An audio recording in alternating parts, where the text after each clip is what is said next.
You're sitting at Starbucks. Your phone's out. You need to check your bank account or maybe fire off a quick email. And boom, there it is. Free Wi-Fi. You tap connect without thinking twice. I mean, why wouldn't you? It's 2025.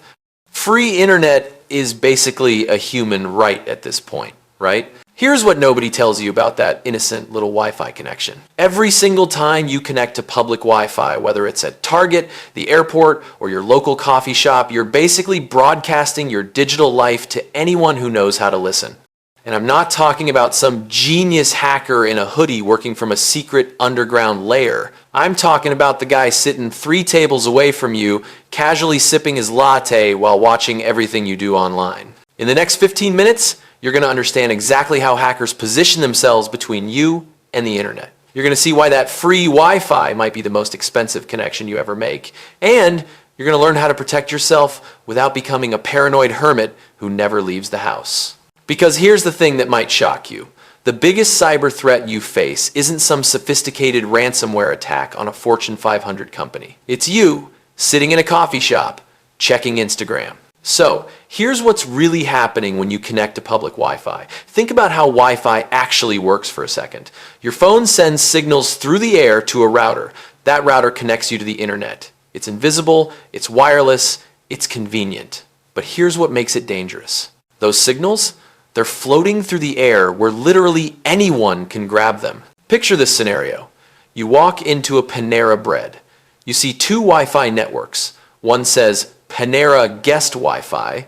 The other says Panera Free Wi-Fi. Which one do you pick? Most people just choose whichever one has the strongest signal. Maybe you don't even think about it because your phone auto-connects. But here's the uncomfortable truth. That second network, the one you just connected to, there's a decent chance it's not actually Panera's Wi-Fi at all. It's a fake network created by someone sitting in the corner with a laptop. And the second you connected, you just handed them the keys to everything you do online. Everyone tells you to use free Wi-Fi carefully. Maybe don't check your bank account. That's the advice you hear everywhere. But that's not what actually happens. What really happens is you think you're being careful, but you're still logging into Netflix, checking your email, scrolling through Facebook, and every single one of those actions is sending data through the air that someone else can intercept. And this matters because we're not talking about some theoretical risk.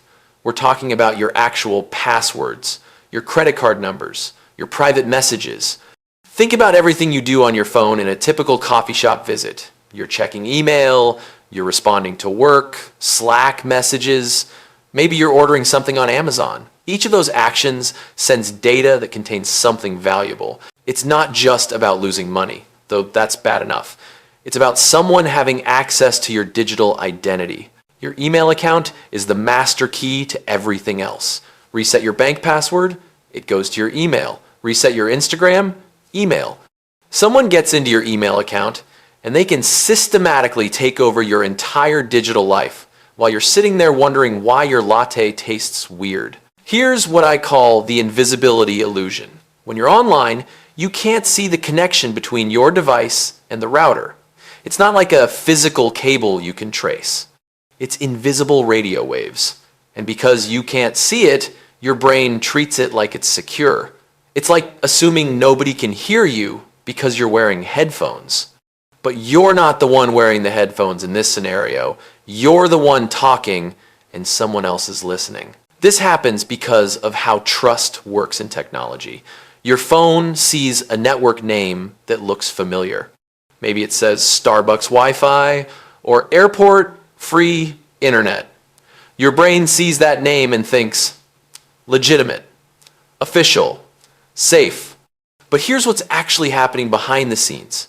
Anyone with a laptop can create a Wi-Fi network and name it whatever they want. They can call it Starbucks Wi-Fi, even if they're sitting at a McDonald's. Your phone has no way to verify that the network is actually who it claims to be. This matters because we've been trained to look for the lock icon in our browser, to check for HTTPS, to be suspicious of phishing emails. But nobody taught us to question the actual Wi-Fi network itself. We treat the connection as the safe part and the websites as the risky part. But it's backwards. The connection is where the danger lives. Think about Marcus. Marcus is a sales rep. He travels constantly. He's always working from airports, hotel lobbies, coffee shops. Marcus needs Wi-Fi to do his job. So Marcus connects to every public network he finds. He's checking his email, accessing his company's customer database, logging into his banking app to make sure his paycheck cleared. Marcus thinks he's being productive. What Marcus doesn't realize is that connecting to public Wi-Fi is like having a conversation about confidential business deals in a crowded restaurant while someone at the next table is recording everything. Your brain does this because it's wired for physical threats, not digital ones. Back when we were living in caves, the dangerous thing was the predator you could see. If you couldn't see it, it wasn't a threat. But in today's world, the most dangerous threats are completely invisible.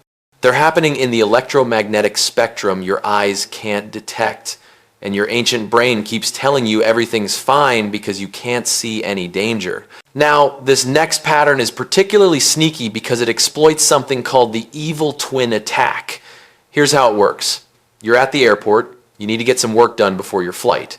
You open your laptop, look for Wi-Fi networks, and you see airport free Wi-Fi. Perfect. You connect, you start browsing, everything seems normal. But what you don't know is that airport free Wi-Fi isn't the airport's network. It's a fake network created by someone sitting 3 gates away. They've set up what's called a rogue access point. It's basically a fake router that broadcasts a network name designed to look legitimate. And when you connect to it, all of your internet traffic flows through their device before it reaches the actual internet. It's like when you think you're talking directly to someone, but actually there's a translator in between who's changing your words. Except in this case, the translator is recording everything you say and potentially altering the messages going back to you. You ask your bank for your account balance. The person in the middle intercepts that request, forwards it to the bank, gets the response, and sends it back to you. You never know they were there, but now they have your login credentials. This matters because the attack is completely invisible to you. Your phone shows you're connected to Wi-Fi, your apps work normally, websites load just like they always do, there's no error message, no warning sign. Everything feels exactly like it should, which is precisely what makes it so dangerous. You have no idea you're being monitored. And here's where it gets interesting. The hacker doesn't even need to create a fake network. They can just position themselves between you and the legitimate network in what's called an interception attack.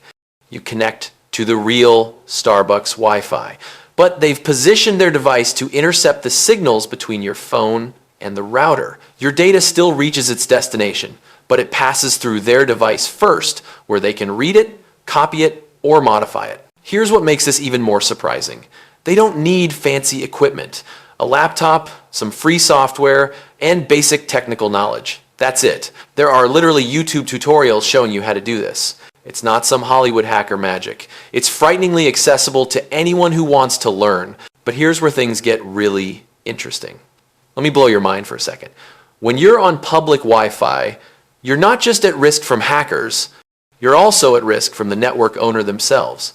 That free Wi-Fi at the coffee shop, the owner can see everything you do, every website you visit, every search term you type, every video you watch on YouTube. What's actually happening is that public Wi-Fi creates what security experts call an untrusted network. Unlike your home Wi-Fi, where you control the router and you know who has access, public Wi-Fi is controlled by someone else, and you have no idea what they're doing with the data that flows through their network. Maybe they're logging it, maybe they're selling it, maybe they're completely trustworthy and delete everything. You just don't know.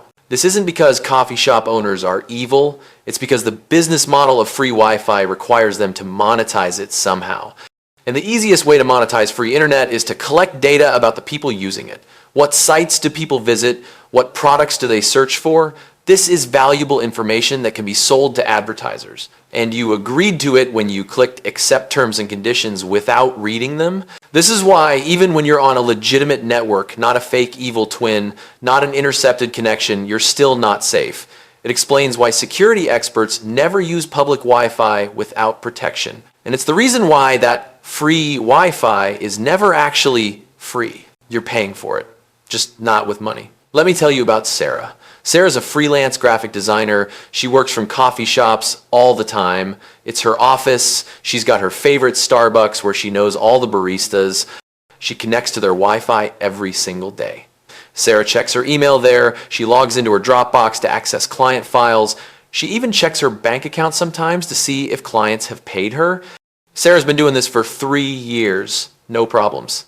She thinks public Wi-Fi warnings are overblown. She thinks it won't happen to her. But here's what Sarah doesn't realize. She's been lucky. That's it. Just lucky. Every time she's connected to that Starbucks Wi-Fi without protection, she's been rolling the dice. And statistically, the more often you roll the dice, the more likely you are to lose eventually. Sarah's approach is like driving without a seatbelt and saying, I've never had an accident, so I don't need it. Now compare that to Marcus. Wait, different Marcus. This Marcus understands something crucial. He knows that public Wi-Fi is fundamentally insecure.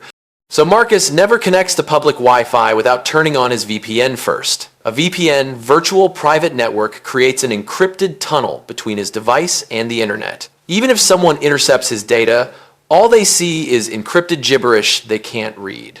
Instead of hoping the network is safe, Marcus assumes every network is hostile. He doesn't check whether a network is legitimate. He doesn't worry about evil twins because his VPN encrypts everything before it leaves his device. The person in the middle might intercept his data, but they can't read it. It's like sending all your messages in a locked box that only you and the recipient have the key to. Notice how Marcus isn't smarter than Sarah. He doesn't have better judgment or some special technical knowledge. He just understands the actual risk. Sarah thinks the risk is theoretical. Marcus knows it's statistical, and he's not willing to bet his entire digital life on lucky odds. Here's what most people don't realize about public Wi-Fi security. It's not actually about the Wi-Fi at all. It's about encryption. When you visit a website that uses HTTPS, that little lock icon in your browser, your connection to that website is encrypted. Even if someone intercepts the data, they can't read it. The problem is, not everything uses HTTPS. And even when it does, there are ways to trick your browser into downgrading to the insecure HTTP version. The people who succeed at staying safe on public Wi-Fi don't have paranoid personalities. They understand that security isn't about avoiding risk entirely. It's about controlling what risk you're exposed to. Sarah rolls the dice every day hoping nothing bad happens. Marcus accepts that bad actors exist and takes steps to protect himself anyway. And once you see it this way, everything changes. Public Wi-Fi isn't a convenience with a small risk. It's a calculated gamble where you're betting your passwords, your financial accounts, and your private data against the odds that nobody's listening right now. These patterns aren't personal failures. They're predictable traps that anyone falls into. Your brain sees free Wi-Fi and lights up with convenience and cost savings. You're wired to take the easy path. But now that you understand how man-in-the-middle attacks actually work, you can protect yourself. So here's what we've uncovered. Public Wi-Fi creates an untrusted network where your data travels through air that anyone can intercept. Hackers use evil twin attacks to create fake networks that look legitimate. They position themselves between you and the router, silently recording everything you do. And this all connects to the fundamental truth that invisible threats don't trigger your brain's danger response, even though they're the most dangerous threats you face. Think about everything we just explored. The invisibility illusion that makes you trust what you can't see, the evil twin attack that exploits your trust in familiar network names, the reality that even legitimate networks aren't safe because someone controls them. All of this adds up to one big insight. Free public Wi-Fi is the digital equivalent of leaving your front door unlocked in a crowded city and hoping nobody walks in. The question isn't whether you can stay safe on public Wi-Fi. The question is whether you'll take 30 seconds to turn on a VPN before you connect. Because now you know what's actually at risk. You can't unknow it. Every time you see that free Wi-Fi notification, you'll remember that someone might be listening, someone might be recording, someone might be positioning themselves between you and the internet. You don't have to become paranoid. You don't have to stop using public Wi-Fi entirely. You just have to understand the risk and decide whether you're willing to take it. Sarah keeps connecting without protection because she hasn't been burned yet. Marcus protects himself because he knows that yet is the key word in that sentence. So, next time you're at Starbucks and you reach for that free Wi-Fi, ask yourself this. Is checking Instagram worth potentially giving someone access to your email? Is saving a few megabytes of cellular data worth the risk of someone intercepting your banking login? Because once you see the man in the middle, everything looks different. And you get to decide whether you want to keep rolling the dice or stack the odds in your favor. The power is in understanding what's actually happening when you click connect. Because that invisible connection, it's the least secure thing about your entire digital life.